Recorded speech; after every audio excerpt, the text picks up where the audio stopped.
Hi, I'm Alexandria Ingham from Show Snob. How are you? Good. How are Hi, how you? you doing? Good. So I'll start with, what was it about this series that made you know that these were the parts that you wanted? Definitely the 80s. It's such a cool time period. So we were very blessed to be able to, travel back in time and go experience it.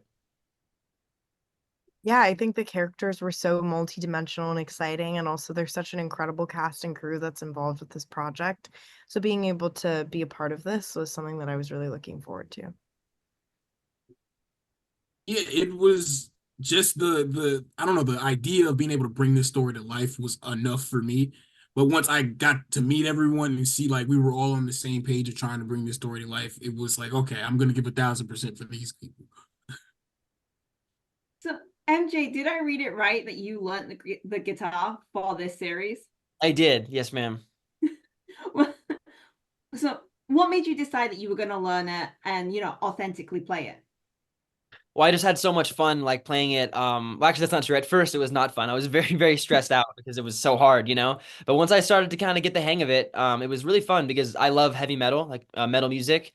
So it was just really cool being able to like hear a song and then actually like play that song. It's a really cool thing.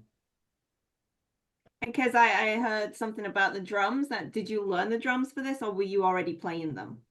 I am going to stick by this saying of I have been around drums before, but I did have to learn just a different way of playing them with heavy metal because it's like a whole different, it's much more physical and you're nodding on every beat. But yeah, I learned how to play, but I did know how to play beforehand.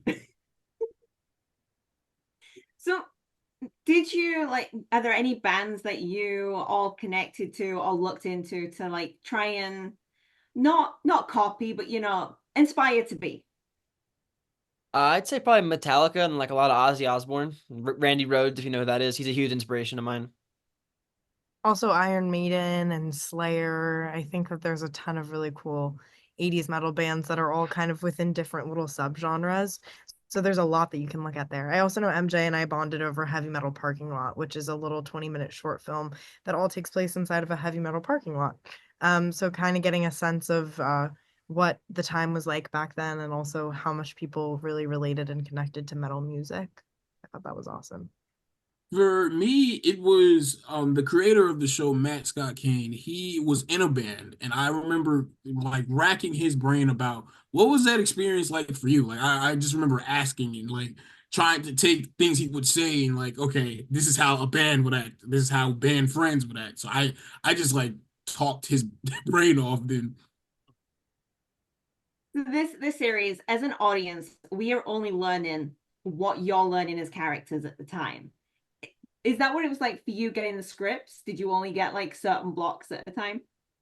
And we only got a couple episodes, and I remember we were just like begging the show writer Matthew Scott Kane. We're like, we need the other scripts. But Yeah, unfortunately, the strike happened, so we had to wait a while. there was a lot of, we were all kind of looking at each other being like, did he say anything to you? But what was his facial expression when you asked that question? I think we were all on the edge of our seats just waiting to see how everything turned out. Did it help you though as actors to be able to like play these characters in the moment, not knowing what was coming?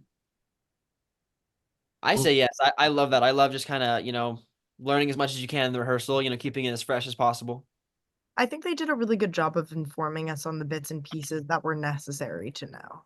So I think that for any kind of, parts that inform where your character is at in the story, I think it was really clear to us where we were coming from because Matt's an amazing showrunner. But definitely in terms of other character storylines, being able to discover that, even now watching it back for days that I wasn't on set and being able to explore it kind of as an audience member and be like, whoa, oh my God, I can't believe that happened. It's very engaging and it's super fun to watch. yeah, no comment to add. They kind of nailed it on the head. Is there anything you was just as my last question, is there anything that you would Oh, I think we lost you there. Uh-oh. Give her a second to come back.